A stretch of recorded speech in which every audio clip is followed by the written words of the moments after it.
Good afternoon everyone. हमने पाठ शुरू किया था फसलों के त्यौहार। इसमें फसलों के त्योहारों के बारे में बताया हुआ है, अलग अलग जगहों पे क्या किस नाम से बुलाते हैं उसे और कैसे मनाते हैं। सबसे पहले बात जब शुरू हुई थी तब बिहार की बात हुई थी। बिहार में मकर संक्रांति मनाते हैं और एक घर का पूरा वर्णन था। उसमें बताया गया था कि सुबह सुबह उठकर सब लोग तैयार होते हैं और नए नए कपड़े पहनते हैं और खाने की चीज़ें बनाते हैं। खिचड़ी का त्यौहार मनाना कहते हैं बिहार में इसे। और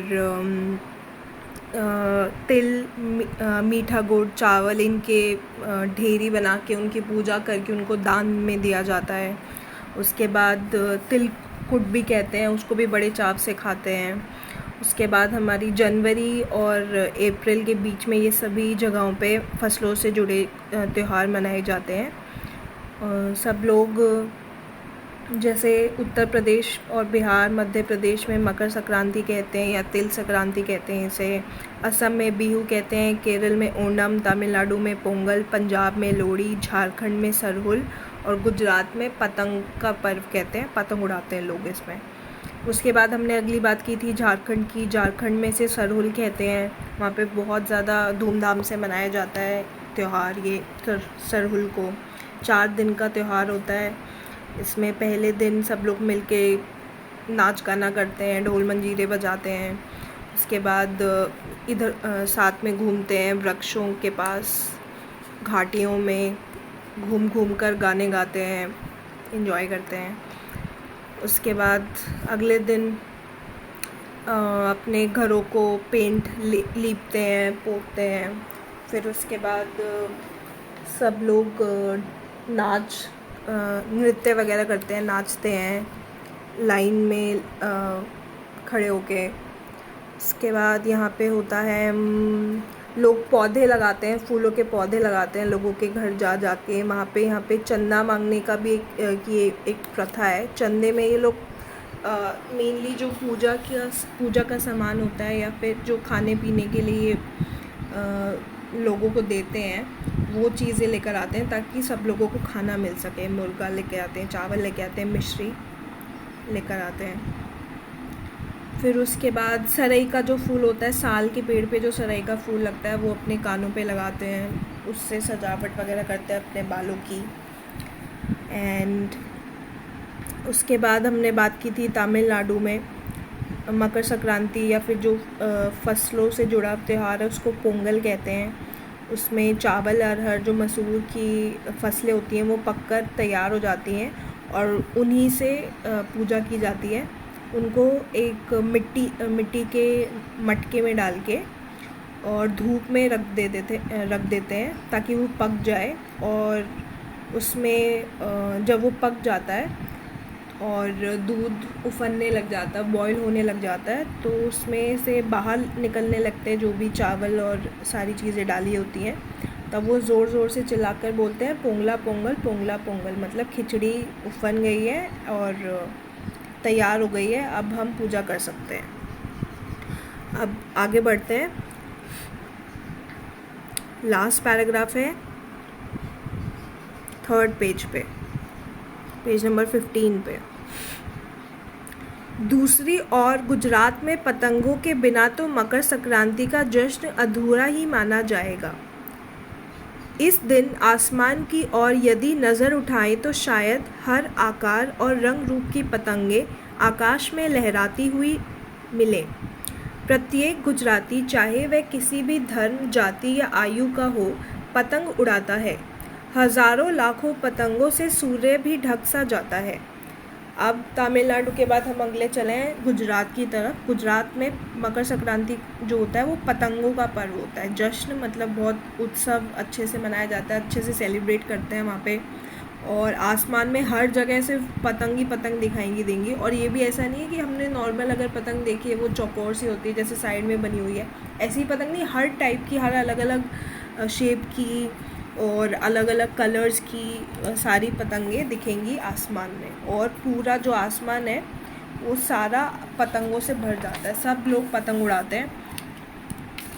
तो पतंग उड़ाते हैं, मतलब मज़े करते हैं पूरा टाइम, मतलब पूरा जो आसमान होता है वो भरा हुआ होता है हर टाइप की पतंगों से। उसके बाद कुमाऊं में मकर संक्रांति को घुघुतिया भी कहते हैं। इस दिन आटे और गुड़ को गूंथकर पकवान बनाए जाते हैं। इन पकवानों को तरह तरह के आकार दिए जाते हैं, जैसे डमरू, तलवार, दड़िम का फूल आदि। पकवान को तलने के बाद एक माला में पिरोया जाता है। माला के बीच में संतरा और गन्ने की गंडेरी पिरोई जाती है। यह काम बच्चे बहुत रुचि और उत्साह के साथ करते हैं। सुबह बच्चों को माला दी जाती है। बहुत ठंड के कारण पक्षी पहाड़ों से चले जाते हैं। अब बात आई है, हम गुजरात से आगे बढ़ गए हैं, हम पहुंच गए हैं उत्तराखंड। कुमाऊं उत्तराखंड में एक डिस्ट्रिक्ट का नाम है, एक जगह का नाम है। तो वहाँ पे मकर संक्रांति को घुघुतिया कहते हैं। अब घुघुतिया क्यों कहते हैं ये सुन लो। उत्तराखंड में एक पक्षी, बहुत ही सुंदर सा पक्षी मिलता है जिसको कहते हैं घुघुती। उसी के नाम पे ये त्यौहार घुघुतिया है। तो वो जो पक्षी होता है बहुत सुंदर होता है और देखने में भी सुंदर होता है और उसकी आवाज़ भी बहुत सुंदर होती है। और वो सिर्फ मतलब वो उत्तराखंड में मिलता है, इसीलिए उसकी वो वहीं पे मिलता है, उसकी यूनिकनेस पकड़ के कि इंडिया में घुघुतिया उत्तराखंड में मिलता है। इसलिए ऐसे करने के लिए कि ये हमारा ही है, उन्होंने अपने फेस्टिवल का नाम भी उस पक्षी के नाम पे रखा है, घुघुतिया। इसलिए घुघुती से बना घुघुतिया। मकर संक्रांति को घुघुतिया कहते हैं। और पक्षी वगैरह जो होते हैं वो उनको बुलाने के लिए ये लोग गाने गाते हैं। अभी गाने का आगे आएगा। तो क्या है, घुघुतिया वाले दिन ये लोग क्या करते हैं, आटे और गुड़ को, आटा तो पता ही है व्हीट, गुड़ जो होता है जैगरी, जो मीठा होता है, जिससे चीनी, शुगर केन से जो आता है उसको इकट्ठा करते हैं और उसके बाद फिर उससे चीनी वगैरह बनती है। तो उसको गूंद के पकवान बनाते हैं। और वो जो पकवान बनाते हैं वो अलग अलग शेप के होते हैं, अलग अलग आकार के होते हैं। डमरू बनाते हैं, तलवार बनाते हैं, दड़िम मतलब अनार का फूल जो होता है। उसके बाद पकवान को तलने के बाद एक माला में पिरोते हैं और माला के बीच में संतरे और गन्ने की गंडेरी मतलब उसके छोटे छोटे पीसेस पिरोई जाती है। और ये जो काम होता है, ये पिरोने वाला जो काम होता है, बच्चे बहुत रुचि, मतलब बहुत इंटरेस्ट के साथ और बहुत एक्साइटमेंट के साथ करते हैं। उसके बाद सुबह बच्चों को वो माला दे दी जाती है जिस दिन फेस्टिवल होता है। और क्योंकि ठंड होती है, उत्तराखंड हिल स्टेशन है, हिली एरिया है, तो वहाँ पे ठंड होती है, पहाड़ होते हैं, इसलिए जो पक्षी होते हैं वो पहाड़ों में ही चले जाते हैं। अब उनको बुलाने के लिए बच्चे इस माला से पकवान तोड़ तोड़ कर पक्षियों को खिलाते हैं और गाते हैं, कौआ आओ घूगत आओ ले कौआ बड़ऊ, मैं कह दे जा सोने का घड़ऊ, खा ले पूरी म कदे जा सोने की छुरी। इसके साथ ही जिस चीज़ की कामना हो वह मांगते हैं। तो ये जो गाना गाते हैं ये इट्स लाइक उनकी जगह का गीत है, उनकी लैंग्वेज में होता है ये। और कोए को बुलाते हैं, क्रो को बुलाते हैं, और घूगत उनका जो घुघुती है उसको, उनका जो प्यारा खुद का पक्षी है उसको बुलाते हैं और उनको बोलते हैं ये जो देखो कि जा सोने का घड़ो, मतलब सोने की घड़ी ला दो हमें या सोने की छुरी ला दो। तो क्या है कि ये मांग रहे हैं, कामना मतलब अपनी विशेस मांग रहे हैं उनसे। फेस्टिवल है तो अपनी विशेस वगैरह उनके सामने रख रहे हैं कि हमें एक सोने की घड़ी ला दो या फिर एक सोने की छुरी ला दो। तो जो भी चीज़ मांगनी होती है वो ऐसे लाइन में ऐड करके वो गाते हैं। आगे बढ़े है ना, कितने अलग अलग अंदाज मकर संक्रांति को मनाने के। कहीं दूध, चावल और गुड़ की खीर बनती है तो कोई 5 प्रकार के नए अनाज की खिचड़ी बनाता है। कहीं कहीं लोगों का सैलाब नदी में स्नान के लिए उमड़ पड़ता है। लोग ठंड से ठिठुरते रहेंगे पर बर्फीले पानी में कम से कम एक डुबकी तो ज़रूर लगाएंगे। हाल यह होता है कि इन जगहों पर तिल रखने की भी जगह नहीं होती। तिल से याद आया, मकर संक्रांति के दिन पानी में तिल डालकर स्नान करना, तिल दान करना, आग में तिल डालना, तिल के पकवान बनाना विशेष महत्व रखता है।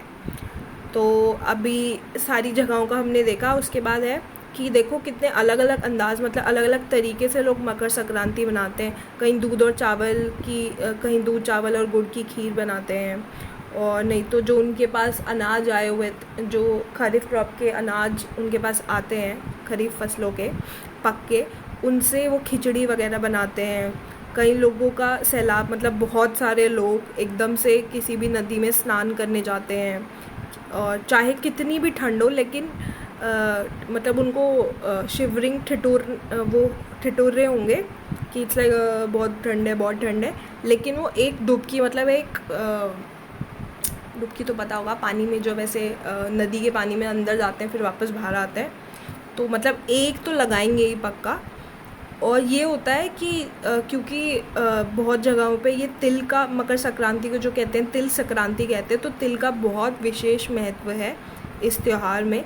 तो इतनी जगहें ऐसी होती हैं जहाँ तिल रखने की भी जगह नहीं होती, क्योंकि तिल रखना मतलब तिल दान देना, तो दान देने के लिए कहीं रखना पड़ेगा, उतनी भी जगह नहीं होती, इतने लोग होते हैं वहाँ पे। और उसके बाद हम एक स्पेशल टिप दे रहे हैं कि तिल से याद आया, मकर संक्रांति वाले दिन हर चीज़ जिसमें तिल हो वो सारी चीज़ें, मतलब पानी में तिल डालकर स्नान करना,